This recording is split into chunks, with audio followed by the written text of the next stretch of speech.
disparar. Y el cuento que nos correspondió fue El temido enemigo. La idea de este cuento llega a mí escuchando un relato de Enrique Mariscal. Me permite a partir de allí prolongar el cuento transformándolo en otra historia con otro mensaje y otro sentido, así como a esta hora se lo regalé en una tarde a mi amigo Norma. Una vez en un reino muy lejano y perdido, un rey al que le gustaba muchísimo el poder. Su deseo de poder no se satisfacía solo con tenerlo. Él necesitaba además que todos lo admiraran por ser poderoso, así como la madrastra de Blancanieves. No le alcanzaba con verse bella, también él necesitaba mirarse en un espejo que le dijera lo poderoso que era. El rey no tenía ningún espejo, pero contaba con un montón de artesanos y cortesanos a su alrededor a quienes constantemente le preguntaban que si él era el más poderoso de todo el reino. Inicialmente todos decían lo mismo: Alteza, usted es muy poderoso, pero sabes que el mago tiene un poder que ninguno de los otros posee. Él puede conocer el futuro. En aquel tiempo a los alquimistas, filósofos, pensadores religiosos se les llamaba genéricamente como magos. El rey estaba muy celoso del mago del reino, pues aquel no solo tenía la fama de ser un hombre muy bueno y generoso, sino que además de esto el pueblo entero lo amaba, lo admiraba y festejaba que él existiera y viviera allí. No opinaban lo mismo del rey. Quizás porque necesitaba demostrar que era él el que mandaba. El rey no era ni justo, ni ecuánime y mucho menos bondadoso. Un día, cansado de que la gente le contara lo poderoso y querido que era el mago, o motivado por esa mezcla de celos y temores que generaba la envidia, el rey urdió un plan. Organizaría una gran fiesta a la cual invitaría al mago, y después de la cena pediría la atención de todos. Llamaría al mago al centro del salón y delante de los cortesanos le preguntaría si era cierto que sabía leer el futuro. El invitado tendría dos posibilidades: decir que no, defraudándolos así la admiración de los demás, o decir que sí, confirmando el motivo de su fama. El rey estaba seguro de que escogería la segunda posibilidad, entonces le pediría que le dijera la fecha en la que el mago del reino iba a morir. Este haría una propuesta: un día cualquiera, no importa cuál. En ese mismo momento, él planeaba al rey sacar su espada y matarlo. Conseguiría con esto dos cosas de un solo golpe. La primera, deshacerse de su enemigo para siempre. La segunda, demostrar que el mago no había podido adelantar el futuro y que se había equivocado en su predicción. Se acabaría en una sola noche el mago y el mito de sus poderes. Los preparativos se iniciaron enseguida y muy pronto el día del festejo llegó. Después de la gran cena, el rey hizo pasar al mago al centro y ante el silencio de todos le preguntó: ¿Es cierto que puedes leer el futuro? Un poco, dijo el mago. ¿Y puedes leer tu propio futuro?, preguntó el rey. Un poco, volvió a repetir el mago. Entonces quiero que me des una prueba, dijo el rey. ¿Qué día morirás? ¿Cuál es la fecha de tu muerte? El mago se sonrió, los miró a los ojos y no contestó. ¿Qué pasó, mago?, dijo el rey sonriente. ¿No lo sabes? ¿No es cierto que puedes ver el futuro? No es eso, dijo el mago, pero lo que sé, no me animo a decirlo. ¿Cómo que no te animas?, dijo el rey. Yo soy tu soberano y te ordeno que me lo digas. Debes darte cuenta de que es muy importante para el reino saber cuándo podemos a sus personajes muy eminentes. Contéstame pues, ¿cuándo morirá el mago del reino? Luego de un tenso silencio, el mago lo miró y dijo: no puedo precisarte la fecha, pero sé que el mago morirá exactamente un día antes que el rey. Durante unos instantes el tiempo se congeló. Un murmullo corrió por entre los invitados. El rey siempre había dicho que no creía en los magos ni en las adivinaciones, pero lo cierto es que no se animó a matar al mago. Lentamente el soberano bajó los brazos y se quedó en silencio. Los pensamientos se agolpeaban en su cabeza. Se dio cuenta de que se había equivocado. Su odio había sido el peor consejero. Alteza, te has puesto pálido. ¿Qué te sucede?, preguntó el invitado. Me siento mal, contestó el monarca. Voy a ir a mi cuarto, te agradezco que hayas venido. Y con un gesto confuso giró del silencio encaminándose a su habitación. El mago era astuto, había dado la única respuesta que evitaría su muerte. Había leído su mente. La predicción no podía ser cierta, pero ¿y si lo fuera?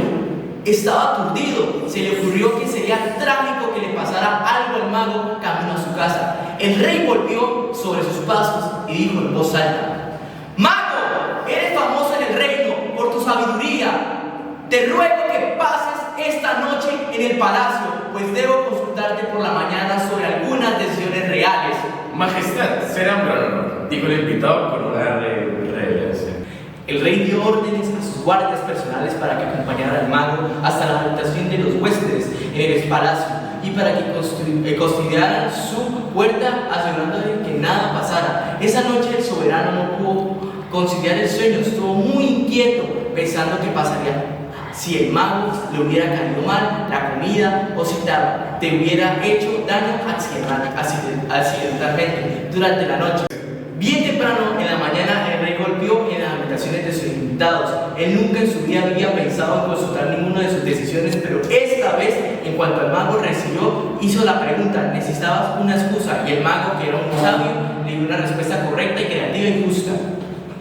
El rey, casi sin escuchar la respuesta, alabó a su huésped por su inteligencia y le pidió que se quedara un día más, supuestamente para consultarle otro asunto. Obviamente, el rey solo quería asegurarse de que nada le pasara. El mago, que gozaba de la libertad que solo conquistaban los iluminados, aceptó. Desde entonces, todos los días por la mañana o por la tarde, el rey hasta las habitaciones del mago para consultar, y lo comprometía para una nueva consulta el día siguiente. No pasó mucho tiempo antes de que el rey se diera cuenta de que los consejos de su nuevo asesor eran siempre acertados y terminaban casi sin notarlo, teniéndolo en cuenta en cada una de sus decisiones.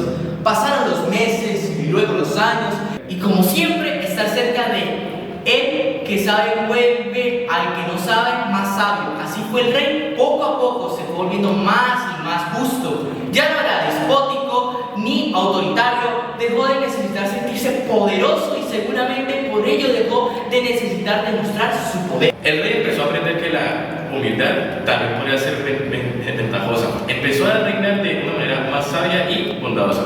Y sucedió que su pueblo empezó a quererlo, como nunca lo había querido antes. El rey ya no iba a ver al mago investigando por su salud, iba realmente para aprender, para compartir una decisión o simplemente para charlar. Porque el rey y el mago habían llegado a ser excelentes amigos. Un día, a más de 4 años de aquella cena y sin motivo, el rey lo recordó. Recordó aquel plan que alguna vez urdió para matar a su entonces más odiado enemigo. Y se dio cuenta de que no podía seguir manteniendo este secreto sin sentirse tan hipócrita. El rey tornó coraje y fue hasta la habitación del mago. Golpeó la puerta y apenas entró le dijo: aquella noche, cuando te invité a cenar y te pregunté sobre tu muerte, yo no quería en realidad saber sobre tu futuro. Planeaba matarte y frente a cualquier cosa que me dijeras, porque quería que tu muerte inesperada desmitificara para siempre tu fama de adivino. Te odiaba porque todos te amaban. Estoy tan avergonzado. Aquella noche no me animé a matarte, y ahora que somos amigos, más que amigos, hermanos, me aterra pensar lo que hubiera perdido si lo hubiera hecho. Hoy he sentido que no puedo seguir ocultándote mi infamia. Necesitaba decirte todo esto para que tú me perdonaras o me desprecies, pero sin ocultamientos. El mago lo miró y le dijo: has tardado mucho tiempo en poder decirlo, pero de todas maneras me alegra que lo hayas hecho, porque esto es lo único que me permitirá de decirte que ya lo sabía. Cuando me hiciste la pregunta y bajaste tu mano sobre el puño de tu espada, fue tan clara tu intención que no hacía falta ser adivino para darse cuenta de lo que estabas pensando hacer. El mago sonrió y puso su mano en el hombro del rey. Como justo pago a tu sinceridad, debo decirte que yo también te mentí. Te confieso que hoy que inventé esta absurda historia de que mi muerte antes de la tuya para darte una lección que recién hoy estás en condiciones de aprender, quizás la más importante cosa que yo te haya enseñado nunca. Vamos por el mundo odiando y rechazando aspectos de nosotros y hasta de nosotros mismos que queremos despreciables, amenazantes o incluso inútiles. Y sin embargo, y si nos damos el tiempo de terminar dándonos cuenta de lo mucho que nos costaría vivir sin aquellas cosas que en un momento rechazamos, Tu muerte, querido amigo, llegará justo el día de tu muerte, ni un minuto antes. Es importante que sepas que yo estoy viejo y que mi día seguramente se acerca. No hay ninguna razón para pensar que tu partida deba estar atada a la mía. Son nuestras vidas las que se han ligado, no nuestras muertes. El rey y el mago se abrazaron y festejaron brindando por la confianza que cada uno sentía en esta relación que había sabido construir juntos. Cuenta la leyenda que misteriosamente esa misma noche el mago murió durante el sueño. El rey se enteró de la mala noticia a la mañana siguiente y se sintió desolado. No estaba angustiado por la idea de su propia muerte. Había aprendido del mago a despegarse hasta de su permanencia en este mundo. Estaba triste simplemente por la muerte de su amigo. Qué coincidencia extraña había hecho que el rey pudiera contarle esto al mago justo la noche anterior de su muerte.